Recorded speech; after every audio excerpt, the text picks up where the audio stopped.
ये एक पेशेंट है हमारे, आए हुए हैं, बहुत काफी दूर से आए हैं। अभी इन्हीं से पूछा जा रहा है कि कहाँ से आए हैं ये इनका दूसरा तीसरा विजिट है यहाँ पे। ये गठिया से काफी दिनों से परेशान थे और काफी जगह पे दवा करा चुके थे, लेकिन आइए इन्हीं से जानते हैं यहाँ पे हमारे होम हेल्थ केयर पे इनको क्या रिजल्ट मिला है। कहाँ से आवल गई बात? सरपतहा से। सरपतहा। का दिक्कत रहा आपके? ये गठिया दर्द रहा। अच्छा, दोनों गठिया दर्द रहा? हाँ, दोनों रहा। उठ बैठ पाओ ना, लगभग जाम था, सट गया है, उसको कहते हैं कि मतलब रेस कम हो गया है। तो अब कैसा, मतलब आपको कैसा लग रहा है? ठीक बा।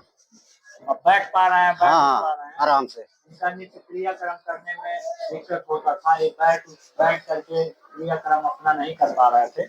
और अब इन्हीं से जानते हैं कि क्या क्या अनुभव है, कैसा नहीं, है। ठीक है। और ये आज एक लोगों को लेके आए हैं ये। अगर जो किसी को ऐसी समस्या है, गांठ में दर्द है, उठने बैठने में दिक्कत है, हड्डी से कट कट की आवाज आ रही है, तो एक बार जरूर नानी बाजार में home health care near hero agency के पास आके सलाह लें, संपर्क करें।